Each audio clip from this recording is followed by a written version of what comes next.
When talking about the elements, we said that they prefer certain bonding patterns. So carbon likes 4 bonds, oxygen likes 2 bonds and 2 lone pairs, nitrogen likes a lone pair and 3 bonds. If our elements are not bonded in their preferred bonding pattern, they end up with something called a formal charge. In order to calculate the formal charge, we take the valence electrons that it brings into the structure. So the valence electrons, this is from the periodic table.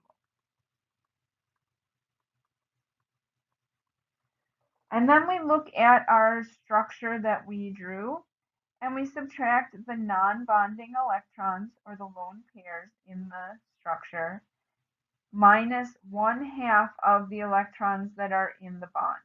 So these two come from the structure that was drawn. So let's look at an example. Let's look at our left oxygen. So oxygen off of the periodic table has 6 valence electrons. In the structure that we've drawn on the left oxygen, we have 4 electrons that are non-bonding. So we subtract 4. We have 4 electrons that are shared between the sulfur and the oxygen. So we subtract half of the shared electrons, so half of 4. So if we take 6 minus 4 minus 1/2 of 4, we end up with a formal charge of 0. This is what we would expect because our oxygen has 2 bonds and 2 lone pairs, which is the preferred method of bonding. If we look at our center sulfur to calculate its formal charge, sulfur has 6 valence electrons off of the periodic table. We have 2 non-bonding electrons directly attached to the sulfur. And then our sulfur has 4 shared electrons in a bond with 1 oxygen and 2 in a bond with the other oxygen. So it's 1/2 of 6 electrons that are bonding. If we look at our formal charge, we have 6 minus 2 minus 1/2 of 6. So our sulfur has a formal charge of +1. So sulfur, the way that it prefers to be bonded is 2 bonds and 2 lone pairs. Because this is not the case, we have 3 bonds and 1 lone pair, we have a formal charge on that sulfur. If we look at the right oxygen, and we do have to calculate both of them because this is bonded in a different way, we have 6 valence electrons off the periodic table. We have 6 electrons that are non-bonding, and then 1/2 of the electrons that it is sharing in the bond, so 2. This gives us a formal charge of -1 on our oxygen, which we would expect because oxygen prefers to be bonded as 2 bonds and 2 lone pairs. In this case, we have 1 bond and 3 lone pairs, so we end up with a formal charge. When we add all of the formal charges together for the entire molecule, we need to come up with a formal charge total of 0, which in this case we do. If it is an ion, then the formal charges need to add up to equal the charge on that ion. So let's look at our example that we drew for our nitric acid. So hydrogen, formal charge of hydrogen. It brought 1 electron in. There are no non-bonding electrons, minus 1/2 of the electrons in the bond. We have a formal charge of 0. If we look at our left oxygen,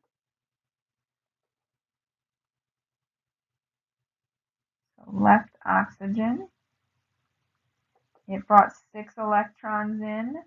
There are 4 that are non-bonding, minus 1/2 And we have 4 electrons that are bonding, so 2 bonds that are drawn. So we have a formal charge of 0. If we look at the formal charge of our top oxygen, brought 6 electrons in. We have 6 non-bonding, and we have 2 that are in the bond, and so we would end up with a formal charge of -1.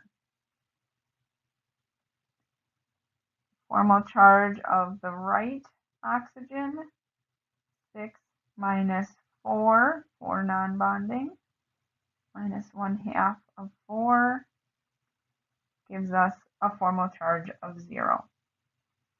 And if we look at our nitrogen, we have 5. Nitrogen brought 5 electrons in. We have no non-bonding, and we have 1/2 of 2, 4, 6, 8 electrons. So we have a formal charge of +1. So our nitrogen would have a +1. Our top oxygen has a -1. Overall, we have a formal charge of 0 for this structure.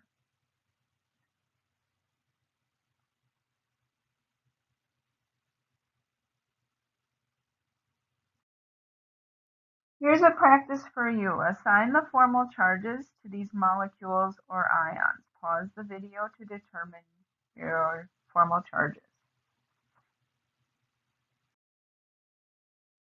If we look at our carbon dioxide, our carbon has 4 bonds, and our oxygens are 2 bonds and 2 lone pairs. So all of our elements would have a formal charge of 0. If we look at our selenium with SeOF2, our selenium is going to have a +1 formal charge. Our oxygen is going to have a -1 formal charge, and the fluorine are bonded in the way that they prefer. Our nitrite, the nitrogen,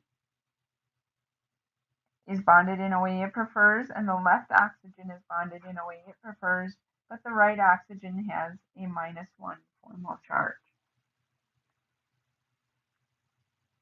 Our phosphoric acid, our top oxygen is a -1, and the phosphate is, or the phosphorus is a +1. All the rest are 0.